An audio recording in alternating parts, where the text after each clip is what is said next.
बारे में हम बहुत नॉर्मली बात कर सकते हैं और शायद आप लोग अपने घर परिवार या आजू बाजू में भी बात करते होंगे, बट एक्चुअली जो कॉन्स्टिट्यूशन और लीगल राइट्स होते हैं विमेन को लेकर, वो काफ़ी हद तक बहुत प्रिविलेज्ड होते हैं और काफ़ी हद तक नहीं होते हैं। अब सिचुएशन ये होती है कि why women's day, why this topic is in women's day. तो विमेन्स डे इसलिए क्योंकि कई लोग यहाँ पे बैठे हुए हैं, जैसे कि दीपमाला मैम ने मुझे बताया था कि जो कि हर स्टाफ, यहाँ के हर स्टाफ से कनेक्टेड है, तो शायद उन्हें इस बारे में नहीं पता होगा जो भी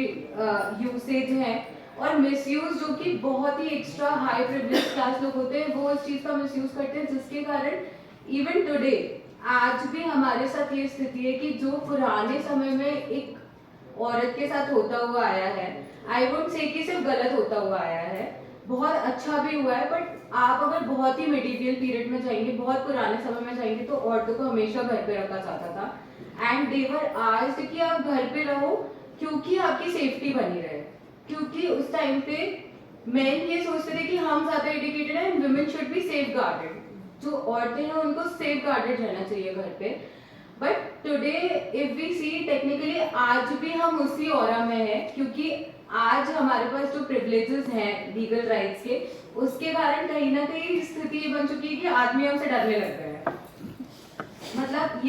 ये चीजें वुमेन्स डे में बोलना ऐसा लगेगा कि आप डिमोटिवेशनल बातें कर रहे हो, बट एक्चुअली इसका मोटिवेशन ये है कि हम अपने आप को इन सब चीजों से पावरफुल कैसे बना सकते हैं, क्योंकि एक्चुअली इस देश में रहकर हमें बहुत अच्छे कानूनी अधिकार मिले हैं जिससे हम अपने आप को सशक्त कर सके और हम उस चीजों से दिखा सके कि हम हमेशा से आगे थे, हम कभी पीछे नहीं हुए हैं। तो हिस्ट्री, अगर हम हिस्ट्री की बात करें तो वुमेन्स डे एक्चुअली इसलिए मनाया गया था कि उस टाइम पे बहुत ज़्यादा जेंडर बायस था, डिस्क्रिमिनेशन था, बहुत ज़्यादा लोगों को दिक्कतें चल रही थी, विमेन को दिक्कतें चल रही थी, तो उन्होंने खुद के लिए एक दिन सेलिब्रेट किया था। उन्होंने खुद ने ये बोला था कि अब हमें अपने आप को एक ऐसा दिन देना है जिससे हमें कुछ अच्छा हमें लोग अच्छा समझे और हमें कुछ अच्छा करने को मिले। तो हिस्ट्री सबको ही पता है वुमेन्स डे की, and today we are here इस कैंपस में ही हम इतने सारे लोग बैठे हैं विमेन होके, तो हम खुद समझ सकते हैं कि हम कहाँ पहुँच चुके हैं।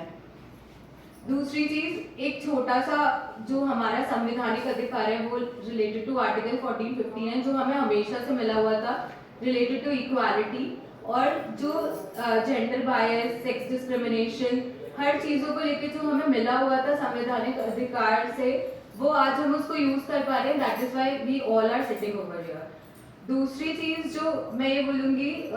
जो लीगल राइट्स एक्चुअली वुमेन के लिए बने हैं वो बहुत सारे हैं, जैसे कि पॉक्सो है। POCSO is basically prevention of corruption from sexual offences. तो पॉक्सो है जिसमें 18 साल से कोई भी कम 18 साल से जो कम है लड़कियां, उनके साथ अगर किसी भी तरीके का कोई भी ऑफेंस क्रिएट होता है जो कि सेक्सुअल इन नेचर है किसी भी तरीके से, वो हो सकता है। Second thing is domestic violence act है हमारे पास, जहाँ पे कोई भी अगर नारी पीड़ित है अपने घर परिवार वालों से किसी भी तरीके से, वो अपने कानूनी अधिकार को बहुत अच्छे से यूज कर सकती है इस चीज से। तीसरी चीज है Hindu succession act. Hindu succession act में अगर आप लोगों को पता होगा 2005 के बाद एक अमेंडमेंट आया था जिसमें हर जो घर की लड़की है वो अपने माता पिता की संपत्ति में अधिकारी है, हर लड़की है, और उनको ये बोला गया था कि वो as a sun he treat की जाएंगी, मतलब अगर प्रॉपर्टी की बात होगी तो वो as a sun he treat की जाएंगी। तीसरी चीज की आईपीसी में जो बहुत सारे प्रोविजंस है रिलेटेड टू 376, अगर सबको पता होगा यहाँ पे जो निर्भया कांड वाला केस हुआ था, तो निर्भया कांड में एक्चुअली हुआ था कि हमारे पास बहुत अच्छे सॉर्ड नहीं थे जिसके चलते हम निर्भया को एक्चुअली एक प्रॉपर जस्टिस दिला पाए, बट 376 ने उस चीज को बहुत ही ज्यादा अपहोल्ड किया, स्ट्रॉन्ग बनाया, एंड एक्चुअली आज उसके जो कन्विक्टीज हैं वो जिनको सजा भी पड़ चुकी है और जिनको अभी फांसी भी हो चुकी है। तो सारी चीज़ों को देखते हुए मैं हर समाज से रिलेटेड, हर कास्ट से रिलेटेड ये बात कर रही हूँ। शाहबानो के सबको ही पता होगा यहाँ पे, जिससे ये हुआ था कि वो उसको मेंटेनेंस जो प्रॉपर नहीं मिल रहा था, तो Shah Bano was one of the women जिसने जाके इस चीज़ के लिए आवाज़ उठाई, और आज जो मुस्लिम विमेन भी है, चाहे वो हिंदू हो चाहे मुस्लिम हो, every women is coming up front. हर औरत के पास ये अधिकार है कि वो आगे आ सकती है। जो मेरा टॉपिक है यूज एंड मिसयूज, अभी तक तो मैंने सिर्फ यूज की बात की है कि यूज कैसे हो सकता है, बट जो मैं इस जगह पे मिसयूज का टॉपिक उठाने वाली हूँ, उससे कहीं ना कहीं ये विचारधारा हमारी बदलनी चाहिए कि मिसयूज कहाँ पे हो रहा है, और मिसयूज अगर हो रहा है तो उसको रोकना कैसे चाहिए, क्योंकि मिसयूज से एक्चुअली जो हमारे अधिकार हैं हम उनको शायद या तो खुद ही जाने दे रहे हैं, या तो खुद ही हम एक कैटेगरी को ये चीज एक्सप्लेन करने की कोशिश करें कि हमारे पास ये अधिकार नहीं होने चाहिए थे, या हमें जबरदस्ती दे दिए गए इसलिए हम इनको जबरदस्ती यूज कर रहे हैं। तो हमें उस चीज से बचना चाहिए, और हमें सबसे पहले अपने अधिकारों को जानना चाहिए, क्योंकि जो कोर्ट की स्थिति मैं आपको बता रही हूँ उसमें ये चल रहा है अभी कि कोर्ट बहुत लिबरल हो चुकी है 498A के केसेस को लेकर, या मेंटेनेंस के केसेस को लेकर, या एक्चुअली जो पीड़िता है जिसके साथ कोई अपराध कारित हुआ है, एक्चुअली जिसके घर पे उसको मारा पीटा गया है, जिसके घर पे उससे दहेज मांगा गया है, जिसके घर में अभी भी वो पुरानी कुरीतियां हो रही हैं जहाँ पे उनको बाहर नहीं निकलने दिया जा रहा है, उनके लिए भी आज कोर्ट्स लिबरल हो चुकी है, सिर्फ इसलिए क्योंकि एक जो कैटेगरी वुमेन की सामने आ रही है कि वो जैसे ही उनको अपने परिवार शादी करने के बाद अपना ससुराल समझ में नहीं आ रहा है, उनके पास सिर्फ एक तलवार है कि स्वॉर्ड हमें चलाना है और हमें बस केस रजिस्टर करना है। तो जो एक्चुअल पीड़िता है ना वो इन सब चीजों में छुप रही है, जिसके साथ एक्चुअली ये सारी चीजें हुई हैं, जिसके साथ सच में रेप हुआ है, जिसके साथ सच में गैंग रेप हुआ है, उसके लिए कोर्ट्स लिबरल हो चुकी है सिर्फ इसलिए कि हाँ मतलब ये तो होता ही रहता है, ये तो पता है कि होना ही था, मतलब लोग इस चीज को प्रिडिक्ट कर चुके होते हैं पहले ही। तो पहली बात तो इसमें एम्पावरमेंट वाली बात ये है कि हम अपने आप को एम्पावर करें, जैसे कि मैम ने बोला हम एडुकेट करें अपने आप को कि हमें किस लिमिट तक जाना है उस अपने पावर को यूज करने के लिए, क्योंकि अगर जब तक हम सही चीज के लिए ऊपर नहीं आएंगे तब तक जो चीजें एक्चुअली की जा रही है, जो चल रही है पहले से, उन चीजों के कारण जो हमारे साथ होता आ रहा है वो कभी भी हम उस चीज को सुधार नहीं पाएंगे। हमें यही बोला जाएगा कि आपको जबरदस्ती पावर्स दे दिए गए, that is why you are using those powers. तो इसको डीमोटिवेशनल टॉपिक ना लेते हुए अपन मोटिवेशनल इस तरीके से लेके हम अपने अधिकारों का सही तरीके से यूज करें, हम जाने कि हमें किस तरीके से वो अधिकारों को अपने यूज करना है, और हम हमेशा से बहुत स्ट्रांग रहे हैं। मतलब मैं आज आप लोग यहाँ पे इतने बड़े लोग हो मेरे से, हम हमेशा से बहुत स्ट्रांग रहे हैं, हमें कोई भी नहीं रोक पाया, हमें इसलिए कोई नहीं रोक पाया क्योंकि चाहे लड़के हो चाहे लड़कियां हो, उनके पीछे जो भी है वो सिर्फ माँ है। एक्चुअली फादर्स का कोई रोल नहीं होता है बच्चों को बड़ा करने में, सिर्फ ये होता है कि फादर्स अपने बच्चों को समझाते हैं कि आपको किस तरीके से आगे बढ़ना है, फादर्स आपको आपके रिलीजन से कनेक्ट कर पाते हैं, लेकिन जो सच में आपको सिखाने वाली होती है वो आपकी माँ होती है। मतलब मैं ये चीज अपने लिए पर्सनली बोलूंगी कि मैं यहाँ पे सिर्फ इसलिए बैठी हूँ, not because of women's day, लेकिन मैं यहाँ पे सिर्फ इसलिए बैठी हूँ क्योंकि मेरी माँ ने मेरे लिए बहुत स्ट्रगल किया है। मैं हमेशा ये चीज सबके सामने बोलती हूँ कि मेरी माँ अगर नहीं होती तो शायद वो मेरे लिए इतना दूर नहीं सोच पाती जहाँ पे मैं हूँ, और शायद वो मुझे इतना सपोर्ट, शायद मुझे कोई इतना सपोर्ट नहीं करता जितना मेरी माँ करती है। तो as we can see my चाची sitting over here, she is a very strong woman and she has raised, इन्होंने बहुत अच्छी लड़कियों को रेज किया है जिसमें से कि मैं एक हूँ। एंड मैं हमेशा चाची को रोल मॉडल इसलिए मानती हूँ, not because she is here, क्योंकि उन्होंने अपने घर पे चाहे वो रिलीजन हो, चाहे वो घर के रिचुअल्स हो, चाहे वो समाज से रिलेटेड कोई काम हो, चाहे कॉलेज से रिलेटेड कोई काम हो, चाहे खाना बनाना हो, चाहे सास ससुर को देखना हो, she has done everything. And हम जो इतना ऊपर आ पाए हैं वो हम अपनी माओ की वजह से ही आ पाए हैं, क्योंकि हमारे फादर्स ने हमें बोलना और चलना जरूर सिखाया है, बट जीवन की शैली सीखना हमारी माओ ने सिखाया है। तो माँ सबसे इम्पोर्टेंट रोल प्ले करती है, और हमें बस जो मेरा बोलने का अभी तक का मतलब ये था, वो सिर्फ ये था कि हमें जो भी हम अपने अधिकारों को यूज कर रहे हैं हमको उसको स्वॉर्ड शील्ड की तरह यूज करना चाहिए, शील्ड मतलब आपको पता होगा भाला, जो कि योद्धा यूज करते थे। हमें भाले की तरह यूज करनी चाहिए कि कोई चीज हमारे ऊपर ना आए, हमें कुछ मार ना पाए, लेकिन हमें उसको तलवार की तरह यूज नहीं करना चाहिए कि हम निकले, हमें पता है कि अब हमें सबकी ऐसे तैसे करनी, तो हम तलवार लेके सर काटने लगे लोगों का। हमें भाले की तरह यूज करना चाहिए कि हम पीछे अपना हमेशा बचाव करते रहे, क्योंकि अगर हम युद्ध पे निकलेंगे तो बट ऑब्वियस है कि हमारे ऊपर भी बहुत सारे मतलब वो होंगे, हमारे ऊपर भी लोग एलिगेशंस उठाएंगे, हमें भी लोग मारेंगे, और जहाँ पे युद्ध की बात आती है वहाँ पे कोई लड़का और लड़की नहीं बचता है। तो अगर कॉन्स्टिट्यूशन की बात करें तो कॉन्स्टिट्यूशन ने हमेशा ये चीज बोली है, अपने जो भारतीय संविधान है उसने हमेशा ये चीज बोली है कि कोई भी हो, चाहे वो लड़की हो चाहे वो लड़का हो, उनको हम हिम की तरह ट्रीट करेंगे। उनका एक वर्ड है हिम। हिम हम बेसिकली लड़कों के लिए यूज करते हैं, लेकिन हमारा संविधान बोलता है कुछ भी हो, लड़का हो लड़की हो, हम हिम बोलेंगे। तो हमें ये चीज पता होनी चाहिए कि हमें हर जगह इक्वल राइट्स मिले, क्योंकि हमें कॉन्स्टिट्यूशन खुद हिम बोल रहा है, तो हम खुद ही कैटेगरी है, हमें एम्पावरमेंट की जरूरत नहीं है, हमने रेस किया है, हम ये बना रहे हैं, जो भी आगे बन रहा है वो हमारी वजह से बन रहा है, जो भी लोग कर रहे हैं वो हमारी वजह से कर रहे हैं। अगर हम नहीं होते तो पीढ़ियां नहीं बढ़ती, आगे कुछ नहीं होता, और सब कुछ यहीं पर ही अटका रह जाता। तो हमारे पास बहुत सारे अधिकार है जिनसे हम अपने आप को सशक्त कर सकते हैं, और हम हैं, हमें ये अधिकार है। दूसरी चीज कि एक छोटा सा मेरे पास जो एग्जाम्पल था, जो मैं सोच के आई थी कि मैं बताऊंगी, कि सबको पता होगा सेक्शन 498 इज बेसिकली जिन औरतों के साथ मारपीट होती है घरों में, या जिनके साथ क्रूअल्टी होती है, मेट भी मेंटल मतलब मानसिक भी हो सकती है, शारीरिक भी हो सकती है, कैसी भी तरीके की क्रूरता जो है वो सेक्शन 498 के अंदर आती है। नाउ मैं आप लोगों को एक छोटा सा एक केस बताना चाहूंगी, जिसमें जो सुप्रीम कोर्ट से एक डिसाइड हुआ था case, which is Arnesh Kumar versus state of Bihar. उसमें एक्चुअली जब सेक्शन 498 गया और जहाँ सुप्रीम कोर्ट को ये चीज पता लगी कि जो औरत है जिसने ये केस फाइल किया है अपने इन लॉज के अगेंस्ट, अपने हस्बैंड के अगेंस्ट, तो सेक्शन 498 का जो पनिशमेंट है वो 7 साल से कम का है। तो जब सुप्रीम कोर्ट को ये पता लगा ना कि एक्चुअली ये जो औरत है उसने झूठा फंसाया है, तो उन्होंने ना सुप्रीम कोर्ट ने ये चीज बोली कि नाउ अरनेश कुमार के जजमेंट के बाद what would be the situation की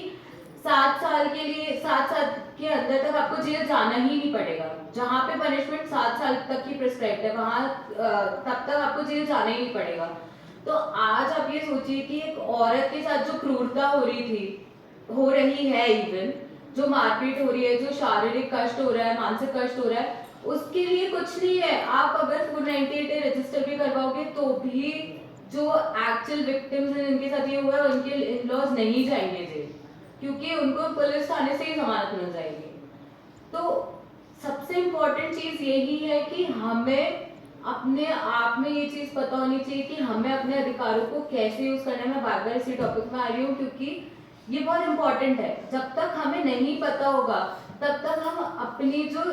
पावर्स हैं उनको रिड्यूस करते जाएंगे, हम अपने पावर्स को खत्म करते जाएंगे, और एक टाइम ऐसा आएगा जब रेप के ऑफेंसेस में भी ये स्थिति बन जाएगी कि ठीक है रेप ही तो हुआ है, मतलब ठीक है कुछ नहीं हुआ है, रेप ही तो हुआ है, इट्स एन एक्ट। तो we need to be very conscious about it. हमें बहुत ही ज्यादा, मैं आप लोगों से ये चीज बोलूंगी कि आप लोग किसी से मिले, आपसे कोई ये बात करने आए तो आप जरूर उन लोगों को इस चीज का ज्ञान दें, बिकॉज दिस इज एजुकेशन। मैं एज ए लॉयर जो यहाँ पे बैठी हूँ, मेरी एज बहुत ज्यादा नहीं है, बट जो मेरी स्ट्रेंथ है एज ए लॉयर वो इसलिए है क्योंकि मैं इतने लोगों से मिल चुकी हूँ, मैंने इतने केसेस देख लिए हैं, मैंने इतना समझा है इस चीज को कि एक्चुअली डिस्क्रिमिनेशन हम अपने लिए खुद क्रिएट कर देते हैं। जो हम जेंडर बायस बोलते हैं, डिस्क्रिमिनेशन बोलते हैं, वो हम अपने लिए खुद क्रिएट कर देते हैं। हम ऊपर बढ़ने का नहीं सोचते क्योंकि हमें पता है कि हम वहीं पे ही रह जाएंगे। लेकिन जो औरतें एक्चुअली बढ़ना चाहती हैं वो बहुत पुराने जमाने से बढ़ चुकी है। एज मैम भी एजेड है, बट उन्हें बहुत पहले पता था कि मुझे आगे बढ़ना है और वो बढ़ी। मतलब उन्होंने अपने सारे चीजों को मैनेज करते हुए आज वो इस पोजीशन में आ गई हैं कि मैंने कर लिया है। अभी हम as a young age person हम सोचते हैं कि हम ये चीज़ करें कि नहीं करें, बट जिनको करना है उन्होंने कर लिया है और उनको करना चाहिए। जो अभी नई पीढ़ी आ रही है उनको करना चाहिए, उनको ये समझना चाहिए कि हमें कोई नहीं रोक सकता है, हम डिस्क्रिमिनेट नहीं हो सकते हैं, हमारे ऊपर कोई जेंडर बायस नहीं हो सकता है, क्योंकि हम ही स्वयं हैं, हम सबसे ऊपर है। तो सबसे इम्पोर्टेंट ये है कि मैं एज अ लॉयर मेरा जो सोचना है, मैं अपने ऑफिस में एक अकेली लड़की हूँ, मेरे ऑफिस में 5-6 लड़के हैं जो मेरा स्टाफ है, मैं खुद मेरे ब्रदर के साथ काम कर रही हूँ, और being a single girl over time मुझे कभी भी ऐसा फील नहीं हुआ कि मैं अकेले क्यों काम कर रही हूँ यहाँ पे, या मुझे अजीब लग रहा है काम करने में। Actually they look me as a person कि अगर मुझे कोई दिक्कत आएगी तो आशु मुझे बता देगी।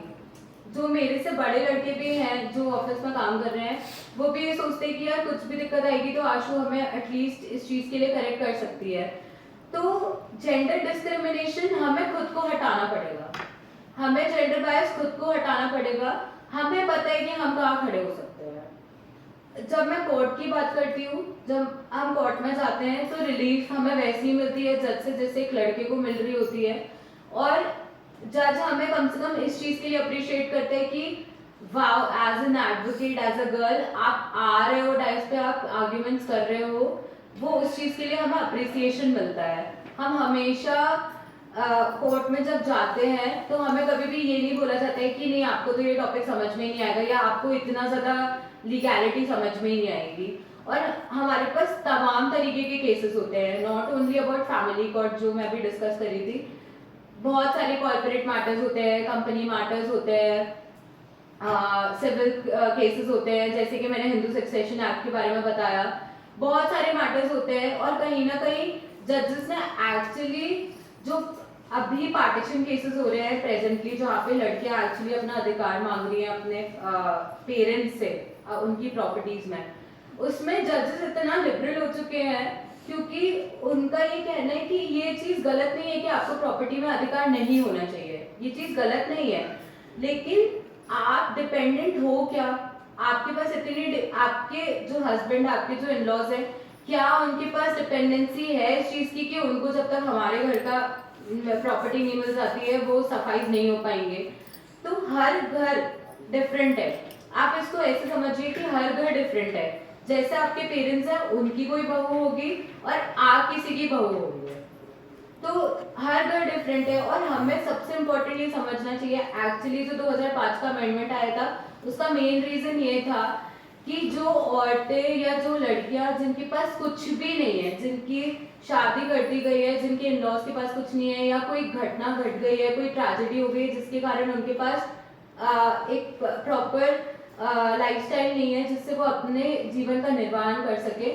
इसलिए वो लॉ बनाया गया था कि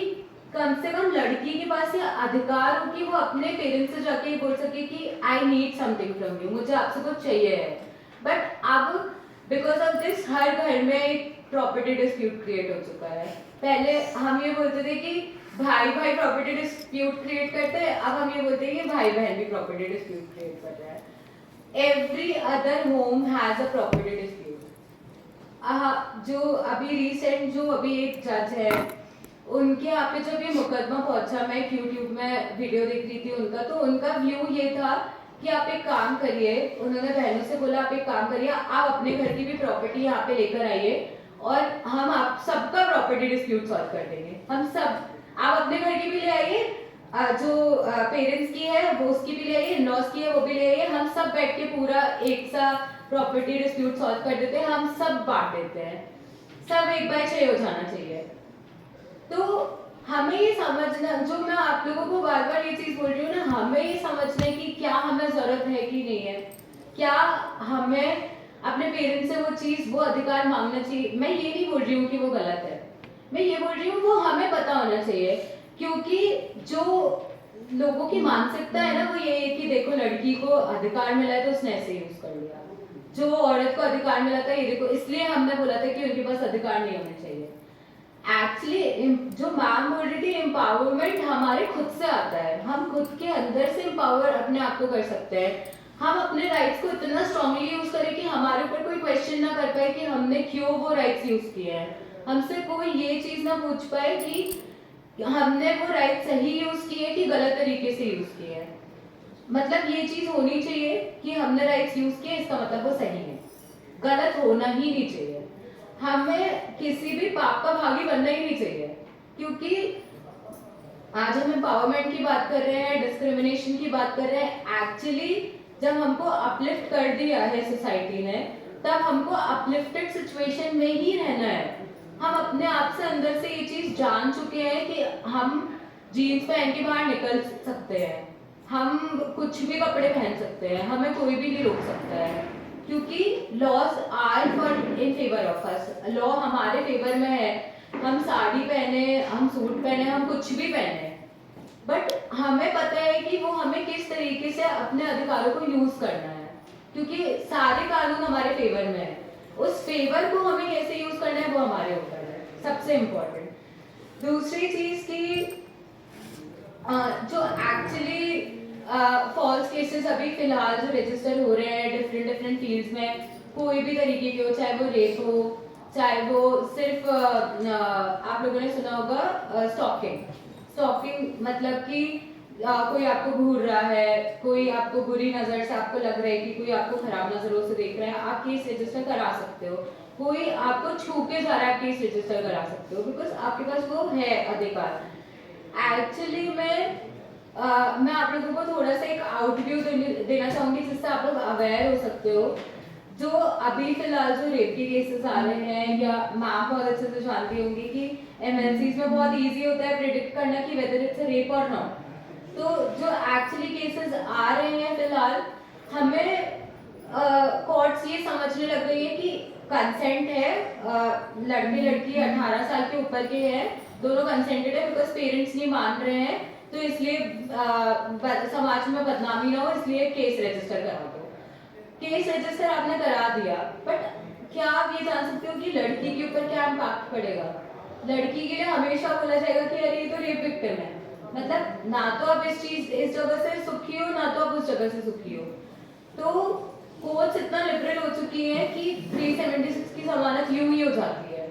मतलब कोर्ट्स को सिर्फ आपको कन्विंस करना होता है कि 18 साल से ऊपर की है तो कंसेंटिंग केस है, मतलब वो दोनों एक दूसरे को चाहते हैं, वो लोग भाग के शादी करना चाहते हैं, बिकॉज पेरेंट्स नहीं मान रहे इसलिए केस रजिस्टर हो गया,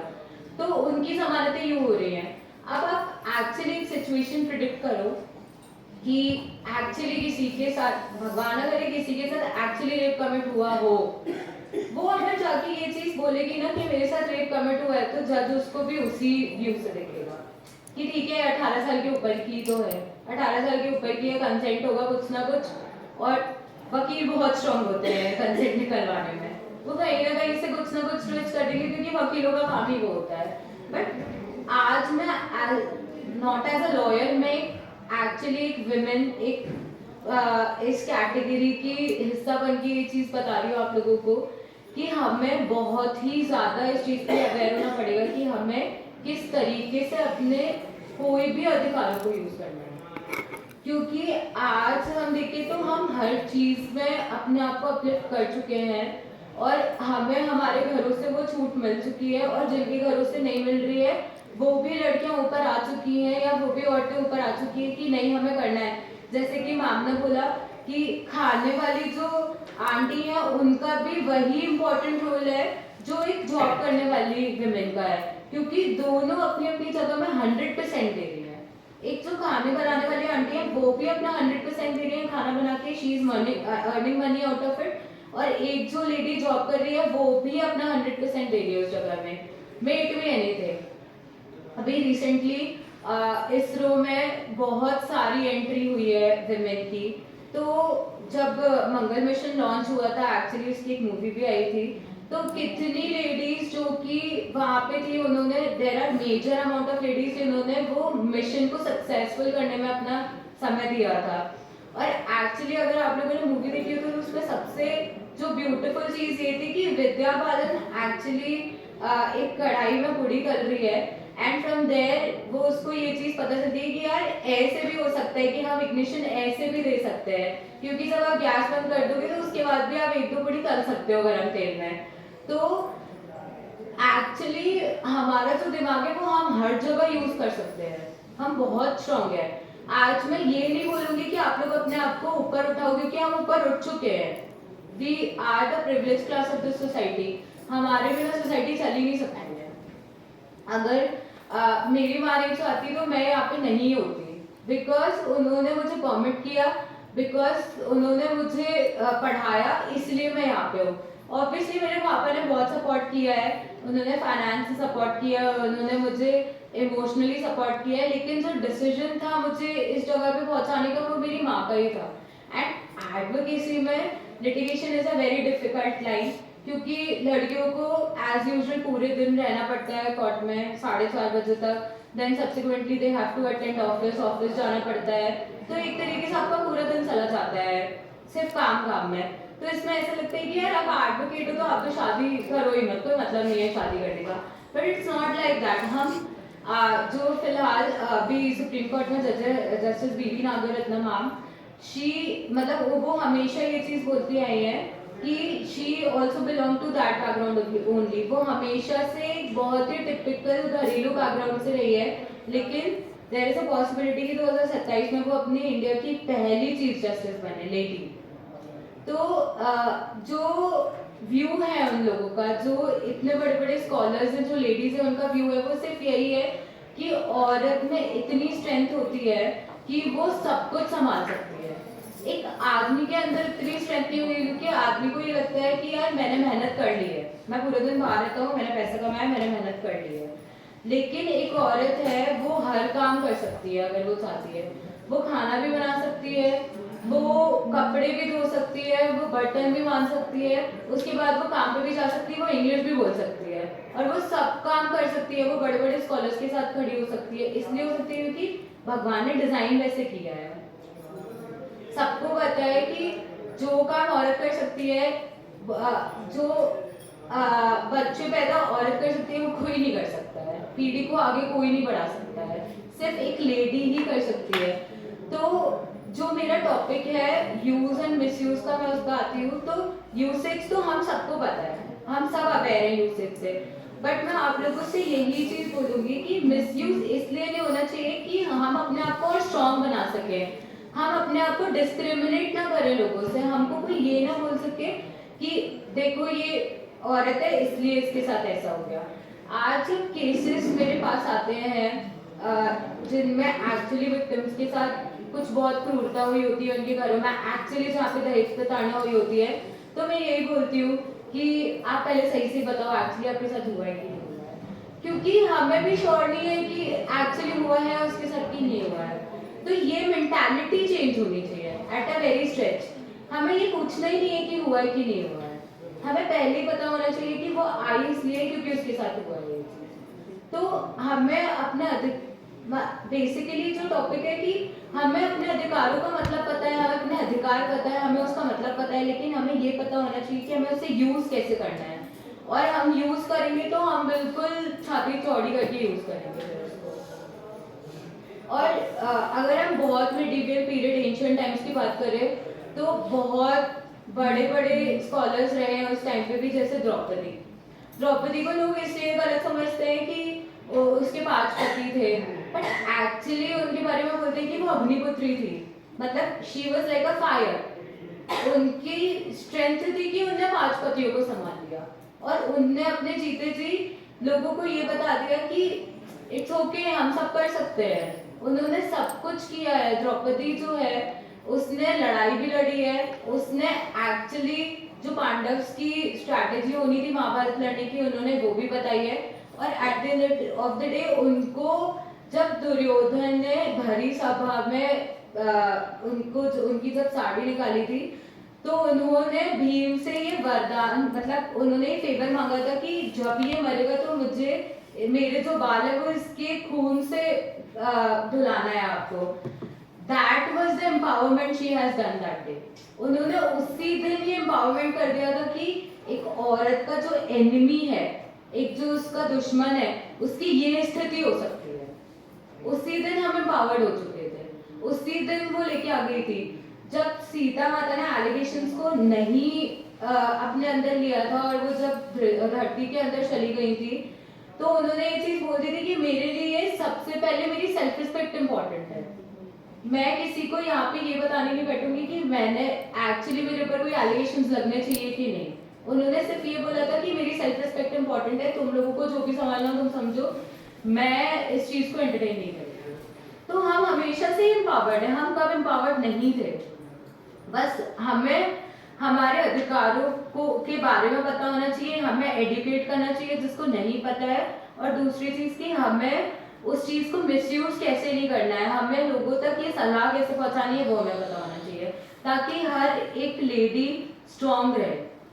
हर एक लेडी को ये चीज पता रहे कि हम हमेशा से स्ट्रांग हैं, हमें कोई नहीं दबा सकता है। मतलब कहीं से भी हमको कोई नहीं दबा सकता है, क्योंकि हम हमारे फील्ड्स में हैं, हमारे बिना कहीं पे काम नहीं चल सकता है। तो सबसे इम्पोर्टेंट ये है। अब जो मैं लिख के तो बहुत कुछ लाई थी लेकिन शायद मैं नहीं बोल पाई उतना, लेकिन मेरा जो लास्ट कंक्लूजन है इस टॉपिक का वो सिर्फ यही है कि मैंने ये लिखा था my own personal experience as a women working in the high court, और मैं किस तरीके से अपने काम को कर पा रही हूँ। तो एक्चुअली जो मेरा पर्सनल एक्सपीरियंस रहा है वो बहुत ही आई शुड से कि बहुत ब्यूटीफुल रहा है। इसलिए नहीं कि मुझे हर चीज़ केक ऑन द वॉक मिली है, लेकिन इसलिए क्योंकि मैं हमेशा से जानती थी कि मैं कर सकती हूँ। मुझे हमेशा से ये पता था कि जिस दिन मैं ज्वाइन करूँगी उस दिन मैं आगे बढ़ सकती हूँ। और मतलब मुझे कभी भी ऐसी चीज़ फील नहीं हुई कि मुझे कहीं पे भी डिस्क्रिमिनेट किया गया हो या किसी जगह पे डिस्क्रिमिनेट किया गया हो। इवन मेरे साथ ये होता है कि मैं एक रिक्वेस्ट के लिए भी जाती हूँ तो जज हमेशा बोल देता है विमेंस फर्स्ट। तो मेरे पास वो अधिकार पहले ही आ जाता है कि मुझे अपनी रिक्वेस्ट पहले करने का मौका मिल जाएगा। तो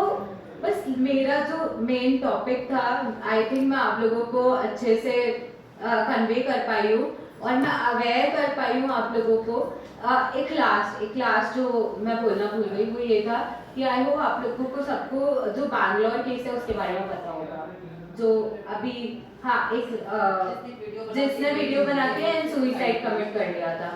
तो बेसिकली उस केस के बारे में मैं इसलिए बताना चाह रही हूँ आप लोगों को कि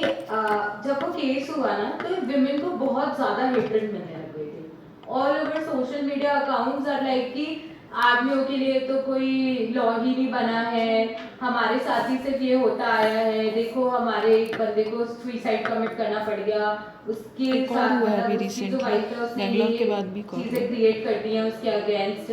इसलिए उसको सुसाइड करना पड़ा। Actually made to be possible कि उस लेडी के साथ हुआ हो, कुछ ना कुछ ऐसा हुआ जिसके कारण उसके हस्बैंड की नहीं मतलब एक सामंजस्य नहीं आया हो। बट आपको पता है उस कारण से जो हेट्रेड मिली है एक्चुअली हमें, वो उससे ना स्थिति ये बन चुकी है। उसके बाद हमारे पास जितने भी ऐसे केसेस आते हैं जिनमें मैट्रिमोनियल प्रॉब्लम्स होती हैं,